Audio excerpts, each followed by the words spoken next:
Ladies and gentlemen, presenting now at the Warriors Corner, Ms. Renee Mosher, Mr. Brandon Cockrell, and Mr. Stephen Sullivan for the Army Energy Initiatives. Okay, can you hear me? Yes, I think I'm on. Wow, what a turnout. Welcome, everybody. So what we want to talk about today is the Army Energy Initiatives and how we can become more efficient and getting after resiliency. So before we get started, what about that AUSA opening this morning? Wasn't that fantastic? No, we won't talk about that, but no, every time I sit in on the opening of AUSA, it always brings tears to my eyes. And this morning was no different, and that was absolutely fantastic. So anyway, to get started, just real quick, each one of us will introduce ourselves for your panel today.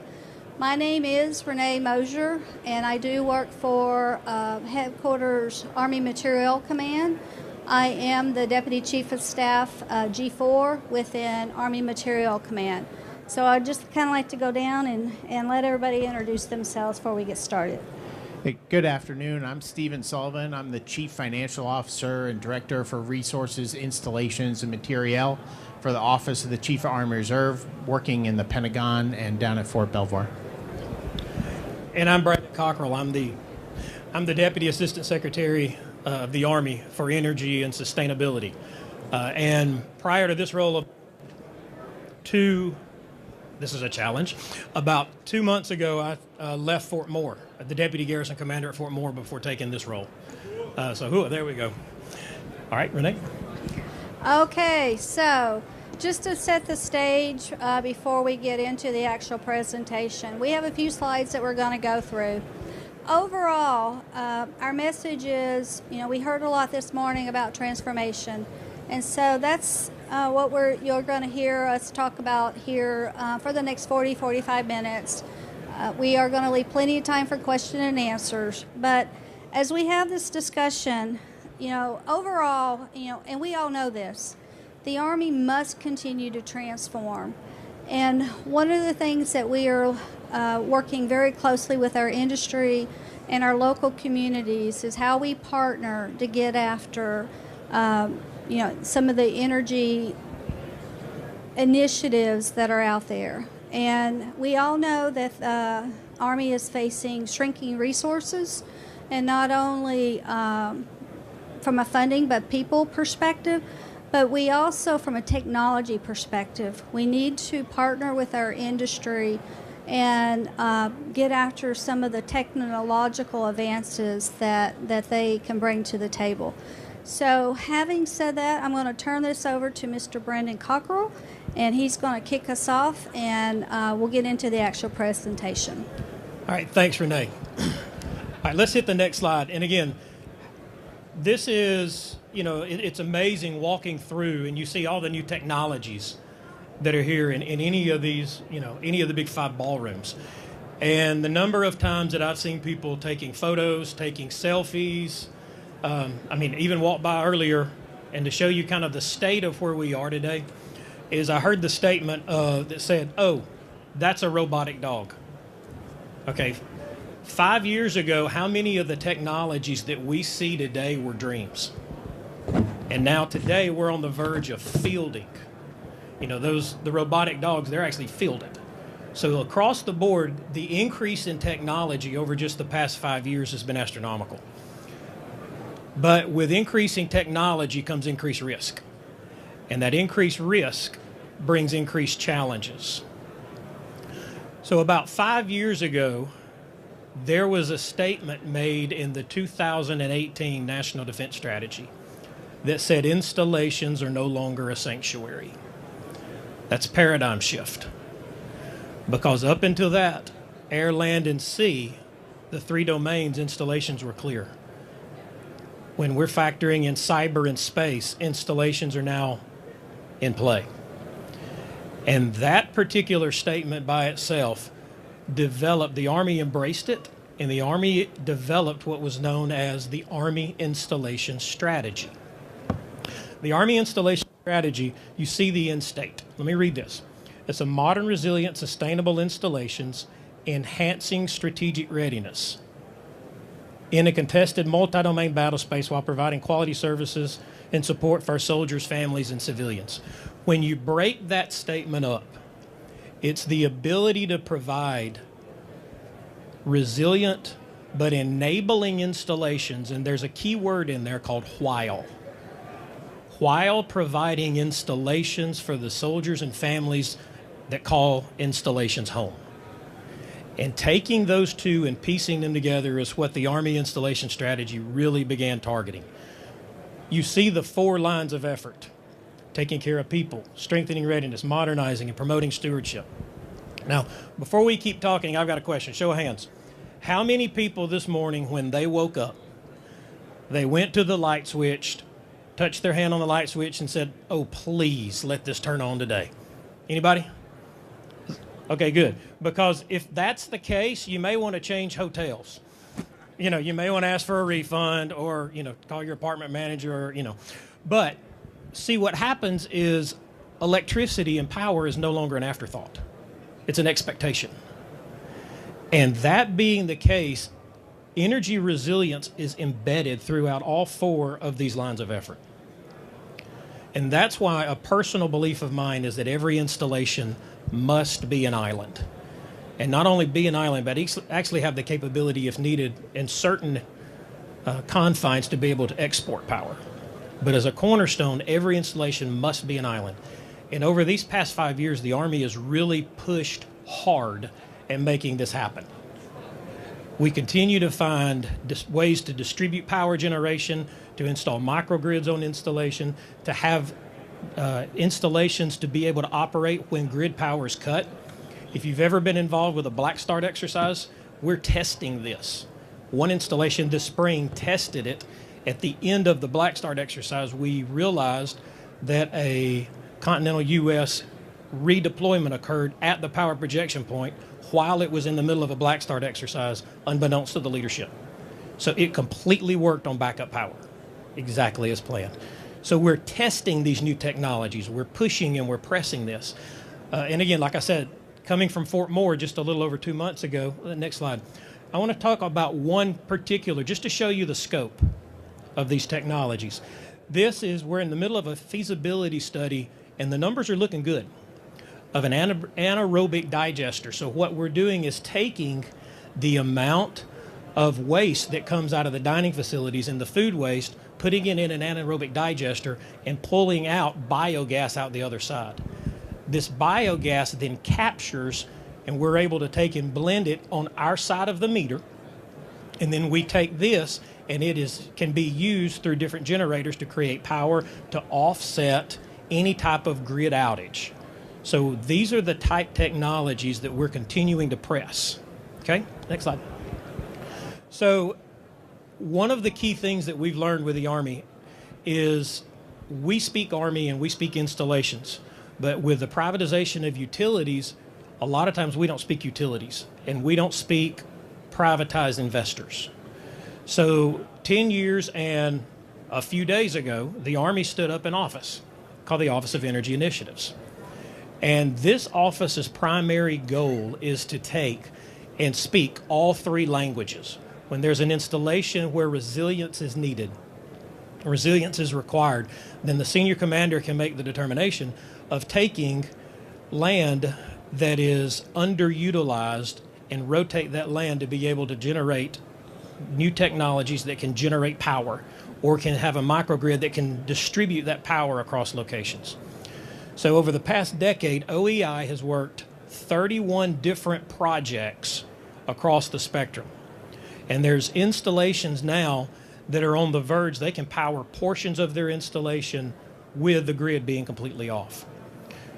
Just financially, what that office has been able to do is there's been over $630 million of privatized funds that have been poured into installations, utility infrastructure. And at the same time, that's saved over $400 million of operational cost to us. So that's a little over $1 billion cost offset just in this past decade. And one particular one I want to highlight is the Los Alamitos. So 11 months ago, the switch turned on at Los Alamitos. So between the solar array, the battery backups, the other power generation capabilities, Los Alamitos can sustain 100% off the grid, full power for 14 days. And then being able to modulate that power and direct it, then there's ways that they can actually stay completely off the grid longer than that. So this is a success driving forward. So in the Army, as we take and as we continue to push and we continue to press and continue to find these new technologies with partnerships, it's an exciting time. And I think we're going to continue to develop these and continue to increase readiness across the board. So, one day hopefully we never have to worry about if that light switch, or if that power projection platform will operate or not if the grid goes down. So that's a big focus as we're continuing to go. And what I want to do now is turn it over to Steve and some really, really amazing things that he and his team have been able to do. Steve? Thank you. So I'd like to highlight a couple things that the Army Reserve is doing to be innovative across the Department of Defense. The first one is electric vehicle support equipment, or EVSE. So charging our electric vehicles. So Executive Order 14057 came out and said we need to transition our non-tactical light-duty fleet to electric vehicles by fiscal year 27. And of course, a lot of people lean forward on that, particularly the General Services Administration, and leases for vehicles started to come due, and they would take your gas-powered vehicle and they'd give you an electric vehicle. The challenge is it wasn't until fiscal year 24 that we actually had dedicated funding to put the EV infrastructure in. So we were receiving these vehicles. We didn't really have an effective way to charge them at the level you needed to for them to actually be utilized by the commands. And so approximately 2 years ago, we have gone from concept to full production, working with a lot of partners, a lot of hard work, a lot of innovation. So we went from concept to vendor selection to a successful pilot, and now to full production here at the end of fiscal year 24 into 25. And so our key partner was the Defense Innovation Unit located in Mountain View, California, which happens to be pretty convenient for us because they are a tenant in our 63rd Readiness Division headquarters in Mountain View. And so we partnered with the 63rd, the DIU, also have worked closely with the California Energy Commission, our industry partner TechFlow that we identified through the other transaction authority selection process, Army Contracting Command New Jersey, who's done our OTA production contract, and then we're working with the U.S. Army Corps of Engineers to do master planning on how we'll take the resources we have and where we should put that EV charging infrastructure to best utilize, where we have not only government vehicles, but privately owned vehicle population. So at the end of fiscal year 24, we were able to put $10 million against that OTA production contract to start building out beyond our pilot. And then we have up to $100 million of capacity in that contract over the next 5 years to continue to build out. The challenge for the Army Reserve is that we are not an installation-based force. We are geographically dispersed across the United States. So I'd say probably only 20% of our facilities are on an installation, with 80% either on someone else's installation or separated out in local communities across the country. So as we look at our master planning, we're trying to figure out where's the best place for us to mass our charging infrastructure to match up with the vehicles that we're rolling out. So for our pilot, we selected two primary locations, both in California, at Mountain View at the 63rd Readiness Headquarters, and also at the Parks Reserve Forces training area across the bay. Now, there are some advantages to this, is that there's a high adoption of electric vehicle use in the state of California. Again, we are partnering with DIU that was at that location, and we've also had close collaboration with the California Energy Commission and the U.S. Navy that was also operating EV charging rollout, working with DIU as well. So we found things that worked. We partnered with the Navy and DIU. So we initially started with 15 level 2 and 4 level 3 chargers at those installations. And The interesting thing that we're doing is they both charge government vehicles and privately owned vehicles. And the model is set up such that the actual chargers are set up as tenants on the installation. So just like you might have an AFES or some other food entity on post that's a tenant that's utilizing utilities from the garrison, the actual charger is set up using TechFlow as the vendor. So we project out what we think the utility charges are going to be for the next quarter. We pre-fund that. And then as the usage it goes throughout the quarter, we go back and we true that up every quarter.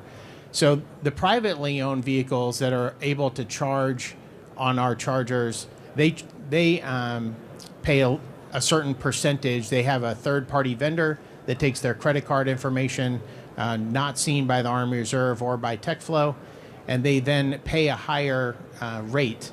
That rate is actually lower than they can pay to charge their POV off post, and then that charge covers the operation and maintenance, the actual utility costs, the fees to TechFlow, and the interesting thing, it then goes into an escrow account for sustainment. And so I'm sure many have maybe gotten some type of EV charging infrastructure in the past. It was a proprietary system. It broke. There was no way to fix it. There was no funding to fix it, and it just sat there. So this model will allow us to build that escrow account so we can maintain those systems over time. And so this has been a great success. We recently briefed the Chief Sustainability Officer for the federal government at the White House. And so we're sharing these lessons learned across the DoD and also the executive branch. Next slide. The second thing I wanted to highlight was resiliency at Fort Hunter Liggett. The bottom line up front is that we recently commissioned a microgrid and solar array with battery storage that's going to allow Fort Hunter Liggett to achieve 90% net zero. This has been really a 20-year plan to get to full net zero, which we expect to achieve by 2030. Most of that recent project was a $24 million URSIP project that we coordinated through OSD that provides 3.75 megawatts of solar and up to 5 megawatts of battery storage. So we've been making sure that we, first off, in the early stages, how do we get to net zero? Well, let's become more efficient. How do we make our buildings use less energy? So we've done metering, EBSC, higher efficiency HVAC systems, for example, to lower our usage. And then we have multiple solar arrays that we intend to connect to this new project and get to net zero by 2030. And so I want to save time for questions, so I'll pass it over to Renee to go through some additional info. Okay, to wrap this up, can we go to the next slide, please? Okay. So my slide's not there, but that's okay. So just to summarize what the panel here is talking about, in Compo 1, so for the EV charging stations, exactly as Robert kind of described, we, from the Compo 1 Army perspective, experience many of the same challenges that has been described here. As a result of this, we are partnering very closely with AUSA in regards to getting after an overall strategy for EV and how we are going to move forward in the future, because some funds are coming available, and so we want to make sure we put the right capability out. So we are partnering very closely with the headquarters DA staff to get after the overall EV strategy as we go forward. The other effort that I wanted to touch on briefly is expanding the third-party financing efforts. This is a critical piece of our strategy as we continue to grow capability and again, as I started at the very beginning, partnering with industry for our best practices. The other area that we are pivoting to is artificial intelligence. As we expand capability in artificial intelligence, again, partnering with industry, learning new technology and bringing that into our day-to-day operation landscape, is critical to the success as we continue to move forward with these initiatives. So what I'd like to do is stop there and open it up. I want to leave about 15-20 minutes for questions. Hands are already going up. And so let's go ahead and move to the questions. Sir, I think your hand was up first. Just hello. Oh, my name is Justin Berman. I'm with the Army Corps of Engineers, Engineer Research and Construction, Engineer Research and Development Center. A question that I have, this is excellent. The landscape for trying to make us more resilient in our strategic support areas is very, very important. A lot of what I saw in the electric vehicles seems to be towards the government-owned, which I'm assuming is the non-tactical fleet, and the private-owned. I'm wondering if you can paint a little bit of the image for as the Army begins to develop a tactical fleet that will need to be charged as well. How do you see that fitting within the framework of this, and what should we be thinking about? Brandon, you want to hit that from INE? Yeah, so the key thing is what we're doing is we're trying to keep up with technology. And when you go through and you look at some of the technology that's here, that becomes a challenge. So now that comes into the agility aspect of it. We're already experimenting with some things like the hybridization of vehicles. And the hybridization of vehicles, as they continue to get tested, is increasing the lethality of a particular vehicle. It's amazing to seeing some of the studies coming out of it. I think the things we have to look for is we can't look at today. Because, anytime in the Army we can do anything, it just may take a little time, particularly when it deals with facilities and with infrastructure and cost associated with it. So as we're looking at what's next, the DOTML PFP process, making sure that the facility portion of that process is completely evaluated, that we're making good decisions, that we're including all stakeholders, that we are building things that are expandable later. As well as these new technologies hit. If I could add to that, so we have gathered quite a few lessons learned at our OI, organic industrial base locations. The capability that was put forward was, for the most part, solar, and so not powerful enough to do a lot of the charging that we needed for some of the larger vehicles that they run at each of the installations. So all of that is being gathered, and as we go forward, just as Brandon said, using technical, all the technology that's out there to help improve getting after this critical element as we move forward. All right, we've got a question. Go ahead. Good. T.W. Williams, Director, Army Programs, Amoresco. You highlighted a couple of projects for us, Alamitos, Fort Hunter-Leggett. We've had the opportunity to meet with Ms. Moser and to talk about getting after the organizational industrial base, Right. Energy and sustainability and resiliency. I know there were some meetings that you had to talk about maybe doing third-party financing to help them get after the, a project energy saving performance contract, possibly UESC. Could you tell us a little bit about where that is now, since you've had the opportunity to meet and talk about opening up the opportunity to do GOCOs, government-owned contracted operated sites, using third-party finance projects? So all I can say at this stage is everything you said, the third-party financing, UESCs, even ERCIP projects are being looked at very closely.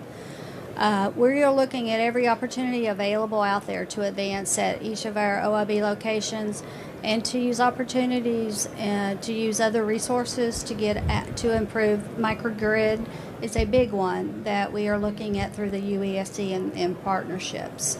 I can't talk specific details in regards to where we are with some actions, but we are exploring every opportunity that we can. Thank you.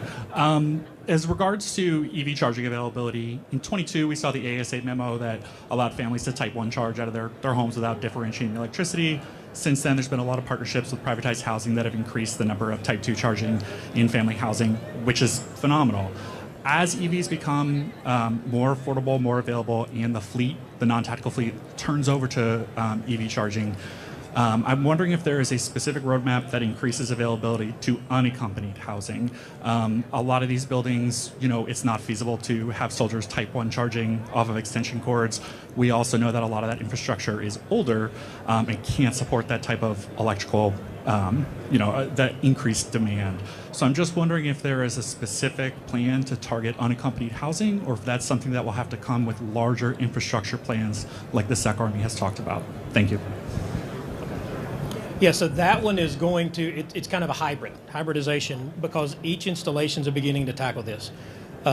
The Type 1 charging, I'll put my Deputy Garrison Commander hat on. So the Type 1 charging, the concerns that we began having was we found extension cords running out of windows, which now that stops the building envelope, which brings a whole nother set of conversations in the mix.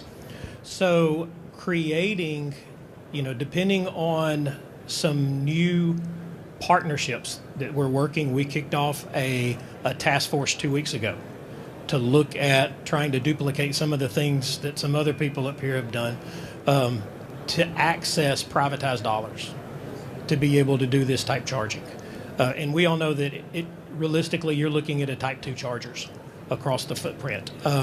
Us leaning forward and putting them across all of our footprint immediately, that's going to have to be a staged aspect, and we're pulling lessons learned on this OPT to see where is it best to locate chargers, is it best to cluster, is it best to spread them in certain locations. So it's something that we've not just said, we'll just forget about it.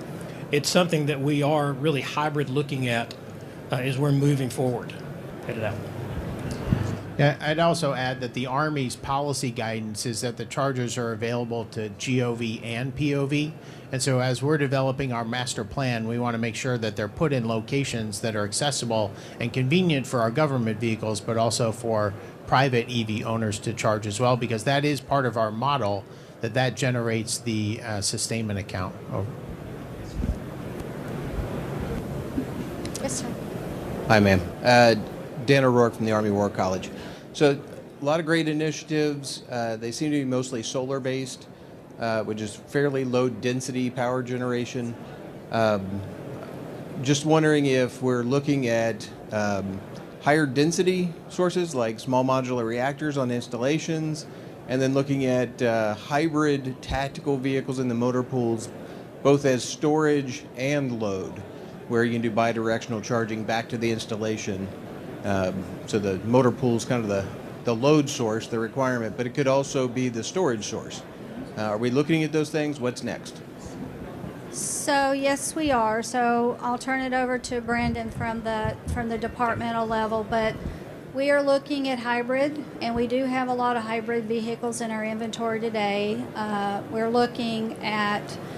We are looking to go toward the microgrid, because lessons learned, as we've talked here, solar is just not powerful enough. And we did get in the 2631 POM additional resources, I believe, to get after EV and putting that capability. It came down at the very beginning. We didn't have the resources, frankly, to put. Solar was what we could afford at the time, but we are moving to grid, and that is getting after the OPT that Brandon was talking about. The OPT that we stood up really across all the Compo 1 Army was to take all of the lessons learned, grab those and pull them in, because we have some installations that are fielded up to 200 EVs. So they're learning from those. So what we are, one of the key things is, I'll hit on the hybridization. Absolutely. We're looking at pushing that. You mentioned the battery storage. As far as bidirectional feed, yes. I mean, there's a couple of installations that we're testing now battery-powered buses. That's a battery with wheels. So one of the questions that I had when I departed my old job that I'd ask my engineers was, how many of these buses would I have to run in series to run the airfield for a set amount of time? So I left before they gave me the answer. But those are the type things that we're looking for. Now, one of the things that we're learning, and that's what I want to say, is we're transforming, is we're learning. To do a real quick stopgap measure, we did buy several of the solar standalone chargers. And the solar standalone chargers, we're learning that the grid chargers seems to be a lot more reliable than those particular ones. But the solar panels that we're putting across installations are showing great promise. I mean, they're feeding information, they're feeding the actual grids. We're looking now at multiple different types of battery systems. Anywhere from, immediately when you say battery, immediately go to lithium ion. But we're looking at everything from flow batteries, which we're testing on one installation now, thermal storage batteries that uses high density material to store energy for up to 2 days that is a fraction of price. So we're looking and testing. So, I really believe installations are a petri dish in a lot of these areas, and us finding installations to test them and try them and find what works good, find what might not work as great as we thought, and not export it. If it works, we want to export it. If it doesn't, we don't. But yeah, we're trying to press every way that we can, knowing that we have to build this resilience across the board. Did you address the SMR at all? We know that the Army is looking at across all of those. So there's the big grid facing, there's also the SMR, and there's also the micro aspect to it. So there's a lot of studies that are going on now to see not only the feasibility but the financial aspects. So yeah, the Army is actively looking at all technologies, depending on the density across the board. Hi, John Klein, Johnson Controls. And my question is for you, Renee, about data, but I'd like to hear from y'all as well. The Army is finishing up a banner year on energy. Last year was amazing, and the maturity of the energy program is just outstanding. I think the next frontier looks like data. And AMC G6 doing some great stuff with the Smart Grid Tiger team, General Jones with his captured data and integrating all the data. You talked about AI and machine learning. Can you kind of give us what your goals are with data into the future? Thanks. So, yes, thank you for that question. And so General Mohan is driving AMC toward being more data-centric. Every decisions based on data. He wants to become more efficient with use of time in regards to artificial intelligence, for instance. One of the examples he likes to use is within our Army Contracting Command. How can we use artificial intelligence to better get after how we can, put a proposal out on the street, track our responses. We have a tremendous workload in that area in regards to getting after some of the contracting challenges. But overall, just looking across the spectrum of the strategic support area, how do we see ourselves better from a readiness perspective? How do we measure the health of the tactical fleet?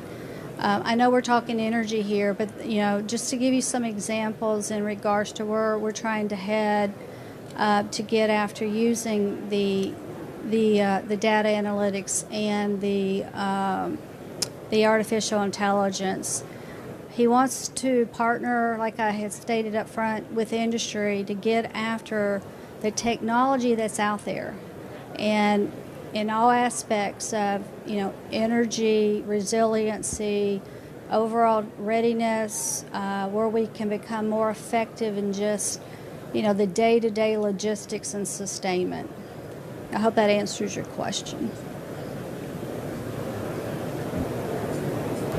Hey, whoa, that's loud. Good afternoon. I'm John Conger, former Assistant Secretary of Defense for Energy, Installations, and Environment. My two things for you, real quick. One, on the last slide, the partnership one, in the future, I would advise you to include utility privatization, because that is a partnership that's going to bring you resilience. They're going to be able to surge to a disaster with outside resources and help the base. So just in your mindset as you're thinking about these things, please include UP. So I had that on the slide that I thought was going to come up, but you were spot on. Utility privatization is something we're exploring very closely, very carefully. So my question for you has nothing to do with that. It's about energy managers. So when I was in the department about 10 years ago, what we found was the most successful installations for energy projects didn't have to do with the size of the installation, the mission of the installation. It had to do with who had the best and most innovative energy manager. My question for you is, what are you doing to lift up your energy managers and to encourage innovation in that context?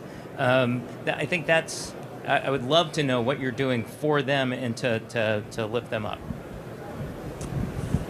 Yeah, go ahead, Brandon. So, John, that is one of the, coming into this role, one of the top 5 things that I've identified is that exact same thing.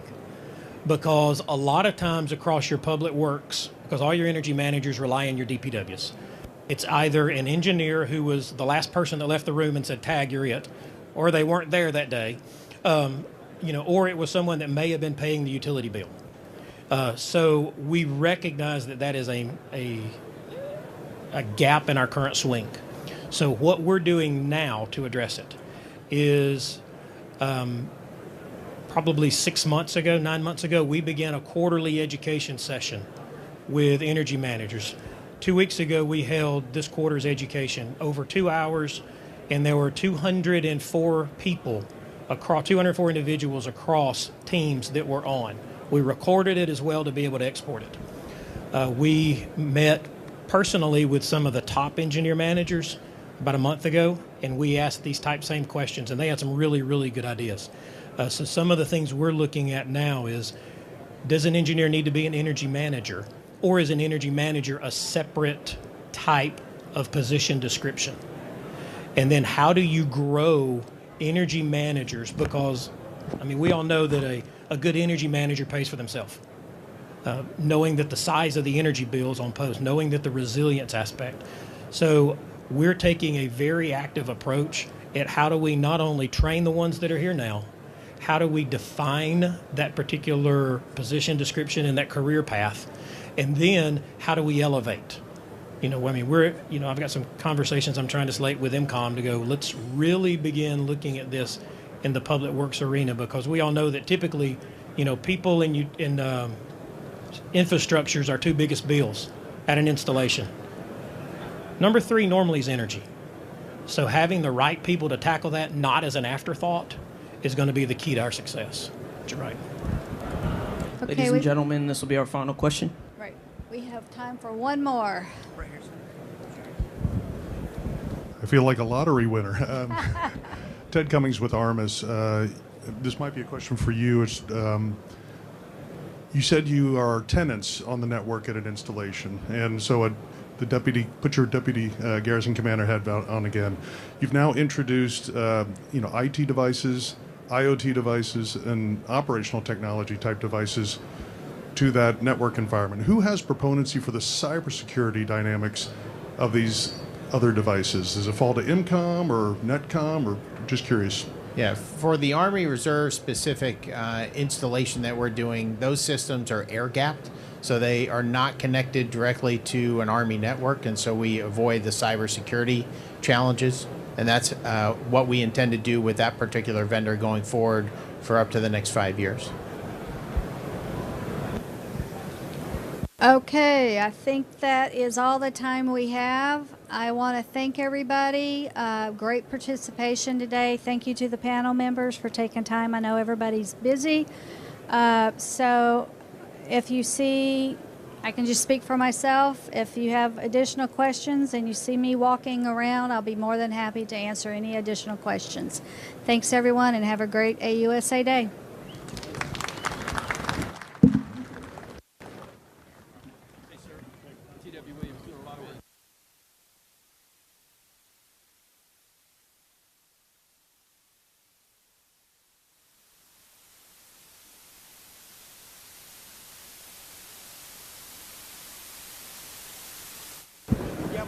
Ladies and gentlemen, coming next to the Warriors Corridor, transforming the unified network at Echelon at 1430.